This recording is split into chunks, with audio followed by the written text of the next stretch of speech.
Helps me Frodo. I honestly already have like 5 warm eyeshadow palettes. I do not need another. A wizard is never late. Frodo Baggins. Okay, well yes, today I was running late, but you would be running late too if you had to do these eyebrows every single day. Who shall not pass out of this house with that contour looking muddy? Oh girl, blend that shit.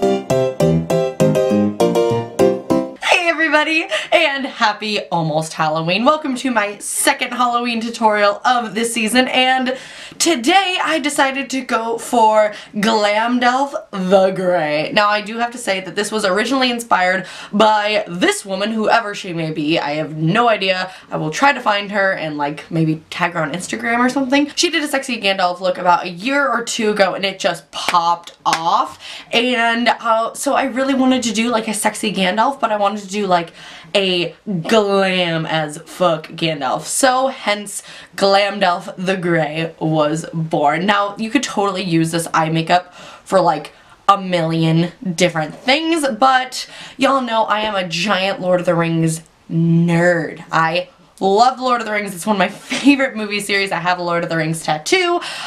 So I thought this was a really fun and just kind of like funny but still like kind of cute Halloween look, and this is actually going to be my Halloween costume, by the way. Like on Halloween, this is what I am doing. So yeah, I guess I could have talked with this beard and mustache on, but without further ado, if you want to see how I got this glam Gandalf makeup look, then just keep watching. Alright everybody, let's get going. So we're going to start off with eyes because we're going to be using a lot of glitter and a lot of black eyeshadow, so I don't want to deal with fallout. So first we're just going to prime our lids with Tarte Shape Tape Concealer, and I'm just going to blend that in with my finger because I didn't have a sponge handy, to be honest.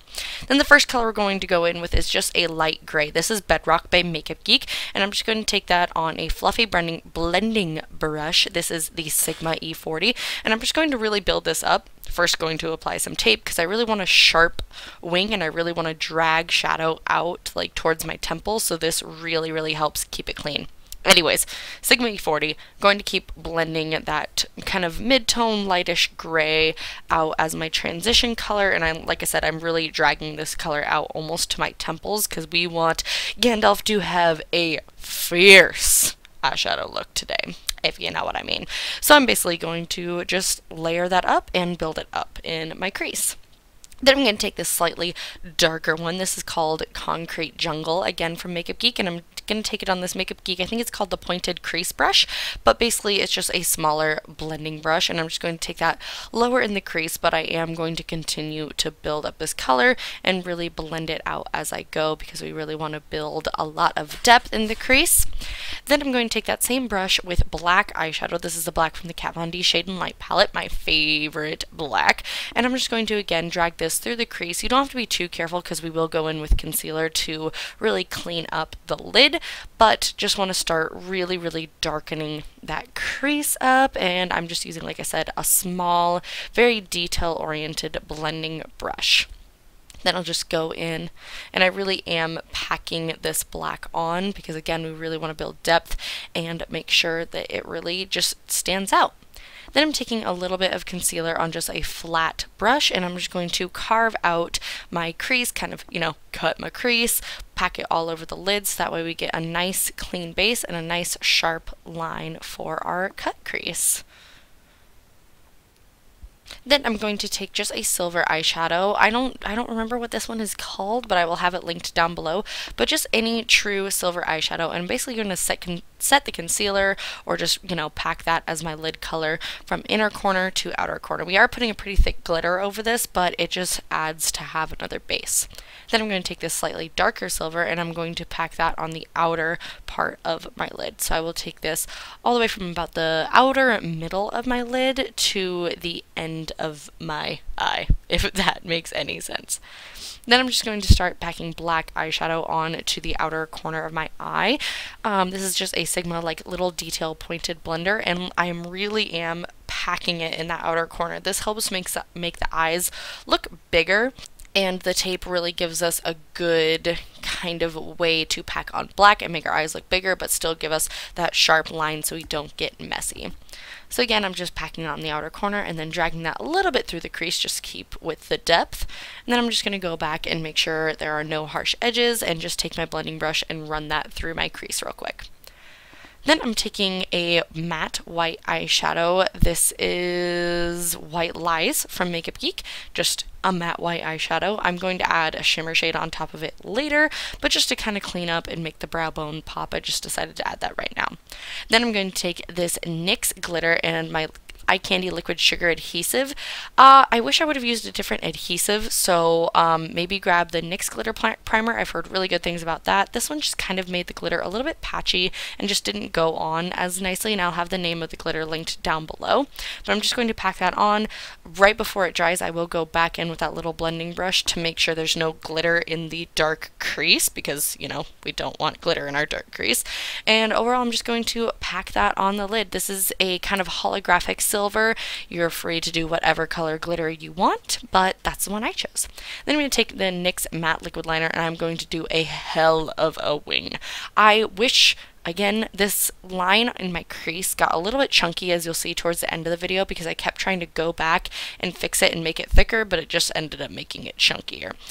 So, lesson learned, buy a new eyeliner before you do something like this, or make sure your eyeliner is nice and new, because when it gets a little bit dry, it's really hard to cut your crease like this. So, as you can see, I am just cutting the crease, so I'm doing a line and then taking it from the end of the line all the way up and through my crease. As you can see, it's kind of hard to describe, but y'all can see what I am doing, hopefully. So I'm just connecting those two lines and then taking off the tape, and voila! We have a sharp edge. Then I'm just going to really pack more black eyeshadow in that outer corner just to make sure it really gets super dark in that corner. Then for foundation, this is a sample, but I bought the full size. This is the Marc Jacobs Remarkable Foundation, and this is in the lightest shade. I believe it's Ivory 10 or something, and it is so light. Like this, once it's all packed on, you can see it is so light. So if you are like a freaking pale princess, you might have found your shade, because this is, I mean, I didn't mind how white it was because I wanted Gandalf to be a little bit, you know, pale, but this foundation is just absolutely, I'm obsessed with it. So I have already purchased my full size in a shade darker, but I'm just going to buff that all over my skin with my Sigma F80 and just like, look at that coverage. It's insane. So I'm going to take the Colourpop concealer, but this is actually too dark for how light this is. This is the fairest shade of the concealer.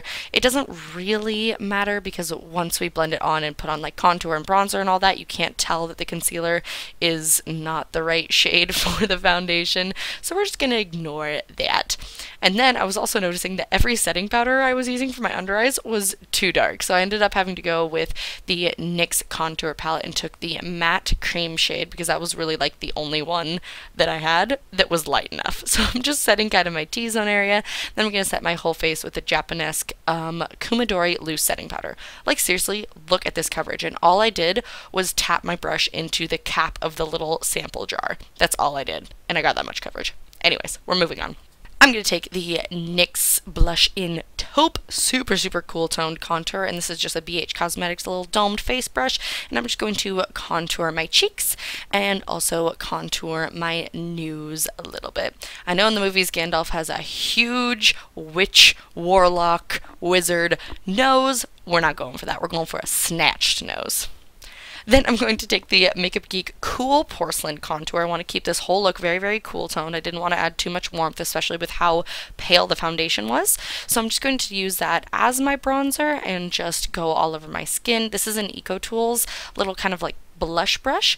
And I'm just going to, again, warm up and kind of add some color back into my skin on all of the normal bronzing contouring areas. Then I'm just going to clean up the contour a little bit, make it super freaking sharp, sharper than Narsil. Then I'm going to take the Styli Style High Impact Blush. I'm going to take that pinky shade and just lightly dust that towards the back of my cheeks, just kind of, you know, adding some blush. Then I'm going to take this highlighter that is brighter than the freaking Even Star, let me tell you. This is Forever Lit from the Anastasia Nicole Gurierro Glow Kit, and I'm just going to, you know, put that all over my skin. I love this because it almost has a like, not green shift, but almost like a blue shift because it's so like icy. I love it. It was perfect for this look. So we're just going to blind everybody with that. And then we're going to do some wizard brows. So if you already have thick eyebrows, you should be fine. I have very thin eyebrows, so what I'm going to do is I'm going to take these little single eyelashes and I'm going to glue them into my eyebrows. Again, if you already have thick eyebrows, this is totally not necessary. You can just brush your eyebrow hairs up and make them look a little furry or bushy. You don't even have to do this step, but Gandalf has ridiculous eyebrows, and I wanted to embrace a little bit of ridiculousness in this look, so I'm literally going to brush my brow hairs forwards towards the center of my face and then pop a little bit of lash glue and just pop some single eyelashes into my eyebrows to make them look crazy old and, you know, just really insane. I love how it turned out, and like I said, this isn't totally necessary, but I absolutely love how it turned out. So then after I have these crazy hairs sticking out of my eyebrows, I'm going to go ahead and fill in my brows with the Anastasia Dip Brow in Granite, and I'm mostly going to be focusing on like the bottom line of my eyebrow and then the tail, and then I'm just going to kind of brush it upwards again to give me that kind of feathery, hairy, messy brow look that we're going for. So as you can see, I'm not doing too much with the top of my brow. I'm really just focusing on the bottom and the tail so that we get some sharp eyebrows, but we get some crazy wizard brows. Then to make the brows match the wig and beard, I'm going to take a little bit of the NYX Jumbo Pencil in Milk, and I'm just going to brush that through my brows to give us, you know, those kind of gray, crazy Gandalf eyebrow hairs, you know? I thought this was just so funny. I honestly couldn't get enough of it. I just was laughing at myself pretty much the entire night. So again, just putting some of that white Jumbo Pencil through my brows, and then I'll just take a spoolie and brush it through. Then I'll take that same Forever Lit shade and pop that on my brow bone. If you were doing like an ice princess, stop here and maybe add some like crystals to your face. I think this would be really, really cool. It's kind of like an ice princess look. And then we're just going to do a good old nude. Do not do something, definitely do something that dries down matte if you're going to be wearing the beard and mustache, because you don't want lipstick or lip gloss in that mustache. It's not good. Then I'm going to go pop on some lashes, and I realized when I was doing one lash I hadn't treated my lower lash line. So I'm basically just going to take that small detail brush with whatever black is left on it and just kind of drag it about 3/4 in on my lower lash line. And then I'm going to take a little bit of the blending brush, same one that we used, no additional product, and just kind of blend it down, and then just pop a little bit of eyeliner, again about 3/4 of the way in, or about kind of halfway in towards our outer half of our eye, if that makes sense. Keeping the lower lash line really simple, but still glam. Then I'm going to take that same highlighting shade and pop that on my inner corner as well. And then once that is completed, you pop on your wig and your beard, and you are a smexy ass GLAMDALF the SLAAAY, honey. Yes, Lord of the Queens. I love this look. I hope you guys did too. Let me know what you guys want to see next. I love you guys so, so, so much, and I will see you guys in my next Halloween tutorial. Have to join forces.